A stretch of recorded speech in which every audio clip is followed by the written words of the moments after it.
Welcome back to The Watch, and Nathan, are cinemas dying? Are they, it's not like an instant death, it's a slow death, but is that the inevitable conclusion of where we are moving as a society? Yes. I think so too. I think so. We have two pretty big examples of massive box office failures that in the heyday, in the glory day of cinemas, they wouldn't have done so bad. Particularly one, Fall Guy. I reviewed Fall Guy with Oz here on the channel, and I really liked it. I think it's a fun film. Really enjoyed it. And it's bombing. It's not doing well. It's not the first time it's not the first time a good film has done poorly at the box office.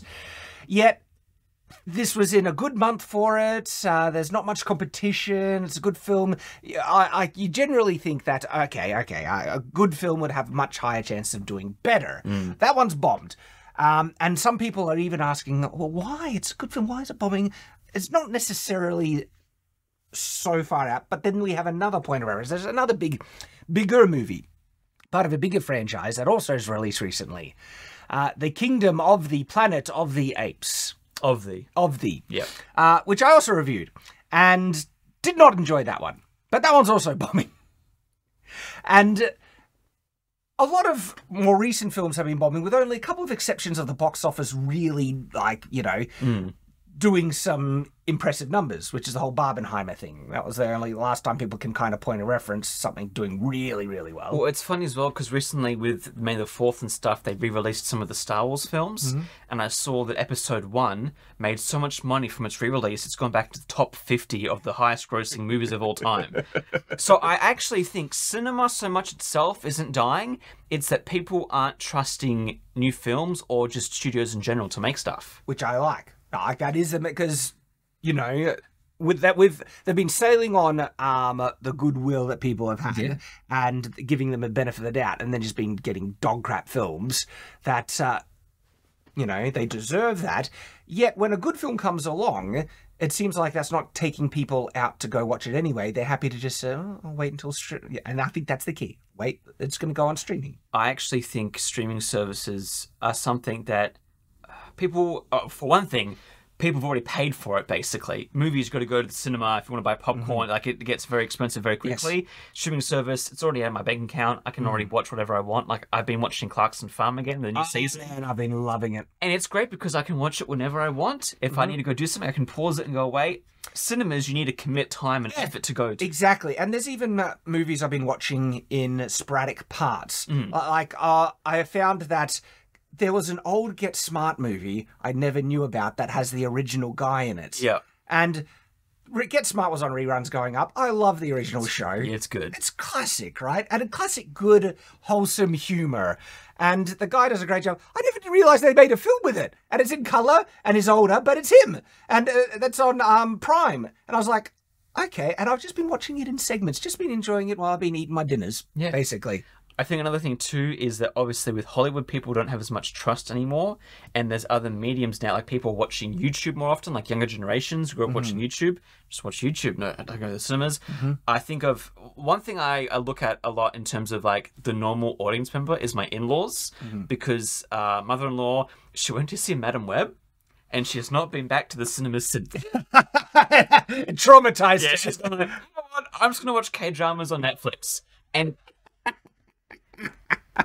And it's funny because if I think about my watching habits, the other thing, because streaming, I don't think of itself is winning, because I think of the Disney Plus TV shows, absolute garbage. I'm not watching Acolyte unless you force me to, but I'm reluctant to. That would be my position as well. And there are some things that are like, no, I'm not doing it. Like the recent Doctor Who. No!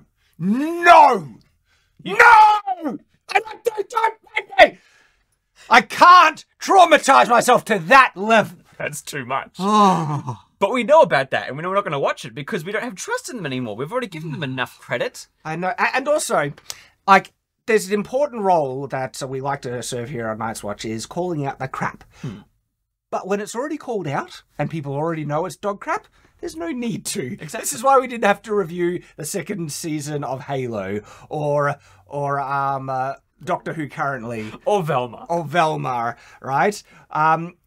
Some we will do because we're like such passionate fans of the original franchise. Like I have to do Wheel of Time, all of Wheel of Time, just because I love the book series, and so few people are calling out. You know, that is a service that needs to be done because other people aren't doing it. But yeah, like there are some other ones that's just like no, Can't do it. So I think cinemas are dying, obviously, because viewers aren't trusting Hollywood anymore. I also think the marketing for Fall Guy was way under. Yeah, the marketing did it was a good film, and I would not have watched it if I wasn't reviewing it. The only reason I did watch it is because all right, it's film out, let's review it. It was just doing a thing, and it was a surprisingly good thing, and I enjoyed it. But if I wasn't doing that, I wouldn't have I didn't know about it till you reviewed it. Yeah. Right, a lot of people were just like, oh, what's this film? I didn't even know. But then I find out it's Ryan Gosling and it's got all this really cool, fun story, and I'm like, oh, now I want to watch it. This is a good film. So it really feels like streaming is the thing that's killing a lot of the cinema culture, as well as there's more competition for the cinema than ever Yes, but I think they could very easily compete with the streaming if they made good movies. I'm not sure, because technology is also playing a role in this, right? Back in the day, you were restricted with the size and quality of your picture. You know, you had a box. You got. Nowadays, people can quite equivalently make their own home theatre cinema experience, either through a projector or a really freaking big TV, and these TVs have the best pictures, larger sizes, at the most affordable prices we have ever seen. All right? Yes. I think they need to focus, because I think a lot of them now are focusing on either, you know, their agenda, what they need in their films, or they're probably thinking of things like, is this good for streaming? Like all the Marvel stuff, they basically go Disney Plus as soon as they're finished. I think what would get me out in the cinema again is having, like, if they made a decent Star Wars, I would go to the cinemas for that. Obviously now I don't trust them, because I've done that enough now and it's not good. But I think of the recent release they've done with you know, Episode 1. They did Spider-Man 3 as well. And people were cheering and clapping and laughing at every part of it. Like, people enjoy the cinema. I think they just need to realize that it isn't as big as it used to be, and that you need to market better your films going to the movies. Here is a question then. I don't think so. When I say cinemas are going to die, their prominence and role that they have served is mostly, you know, I think they'll always exist in a niche type of market in the way theatre does. Yeah. Okay? Theatre used to be much, much bigger. It was the primary type of main entertainment when there was no other alternatives, right? If you go back far enough, it was the thing. Now it exists as more of a cultural kind of, I would say not necessarily indulgence, because people do enjoy it, a cultural experience, really. But choosing between like a film or, you know, if you had like a property or a franchise, something you loved depicted, right, and you could choose, it has to either theatre production or a high budget film. I think everyone want the high budget film. You can see it with the effects and depicted the world so realistically. Where theatre, you're restricted on so many levels to depict that world. Kind of, but there's also an element. For example, if it's a musical, because I've gone to a few theatre shows now. I am amazed at people who do this all in one take as a performance art, and it's more, how would you say? Like, with movies, it's on a screen. With theatre, sometimes they have things going down the aisles, or they have things over the sets. Like, there's still ways that they've marketed theatre to be interesting to people. I think movies now need to figure out ways for them to get audiences back in, other than just seeing another Star Wars film or another sequel to something. This is where, coming back to that question, figuring out to get audience back, do they need to? When I say say that, is like, is it actually a loss if theatres die and become a more niche kind of experience? There's some context here. Lately, cinemas have been replaying old movies. I was going to say that, yeah. And selling out. Yeah. Like Star Wars, Matrix. Make sure you go. Yeah. So I was saying, is it a loss culturally kind of thing? Did you have a... Because, look, there is an experience, right? And I had this conversation with some people, and some guys like, no, we don't want to lose the experience, like the communal experience of watching a film and everyone laughing, or that there is this communal aspect to the theatre that would be a loss if we moved past it, right?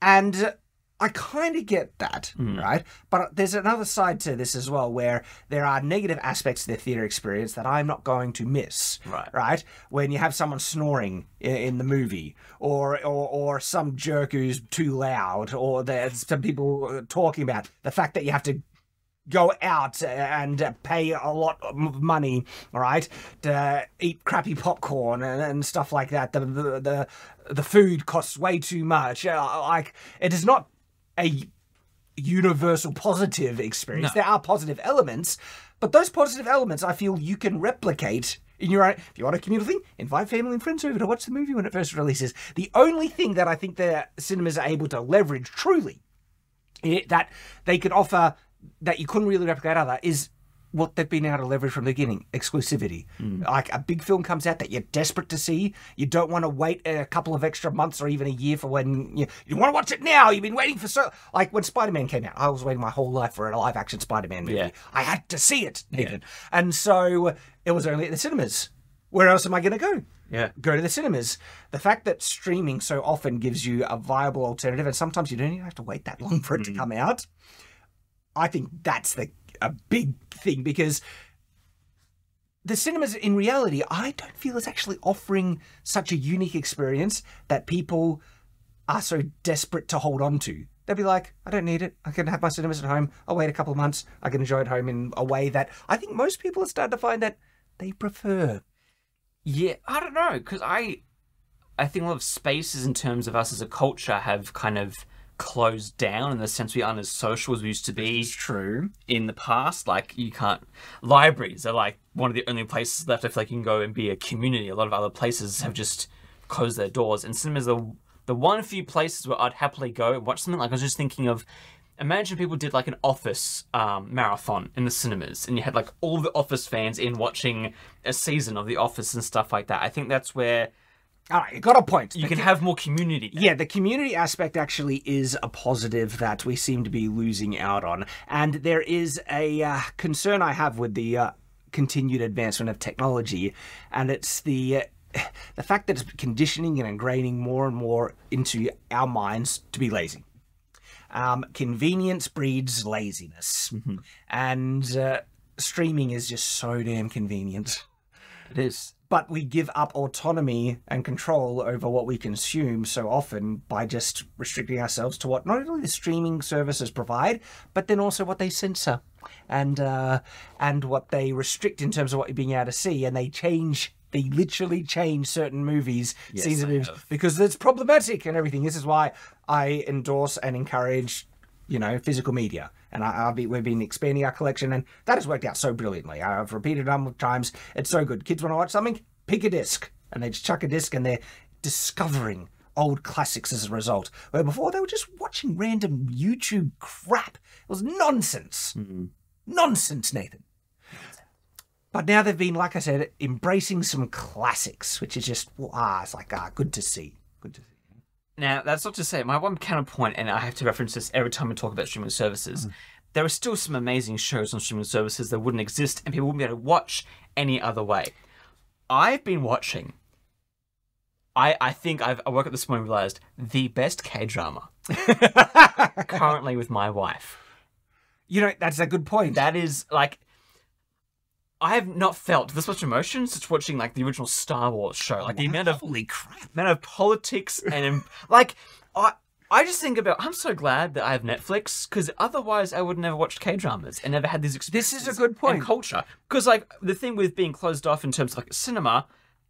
I think some of them will show maybe international films, but not often. It's very artsy-fartsy usually as well. And it's very reluctant. Where like with streaming services, you're a lot more inclined to experiment and watch something because you've already paid for the Exactly. Even physical media would be reluctant to bring over foreign media a lot because it's too much of a risk and there's too much of an investment for the hardware. Even renting video, it's like, I don't want to waste one of my weekly rentals on something that I might not enjoy. But with streaming, they're just so desperate for content that they are grabbing everything, and it actually does have a cultural benefit in experiencing, enjoying entertainment from other cultures. I get that because I've loved some of the stuff that we've gotten from Asia. Yeah.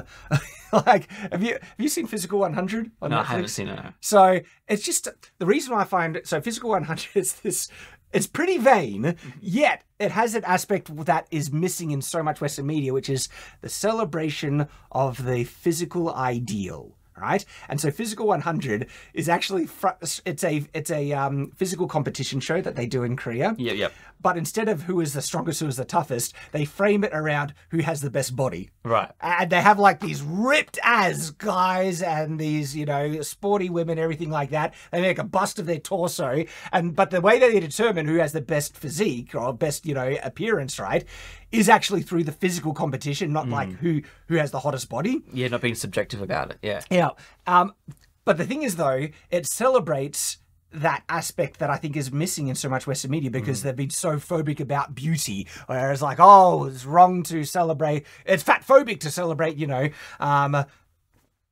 the human ideal, and that's missing. Again, I think that's why I've always loved classic superheroes, because they celebrated that, and it always encouraged me to try and better myself physically, be more healthy, be more active and stuff. And so because of that, yeah, it's like Physical 100. Watch that. And I sat down the kids and they loved it. They were like getting into the competition, but also they were amazed at the physicality of some of these people. They're like, holy. And it's like, yeah, that's what is possible to be achieved if you be as healthy and dedicate yourself and train. You can achieve that. That's possible. And they were wowed by it, which I found interesting because they've seen some examples, but like it's different when you see like just a Hollywood celebrity in a superhero film versus like, this is actually a regular person. This guy's a cop, right? Who's just ripped as hell, right?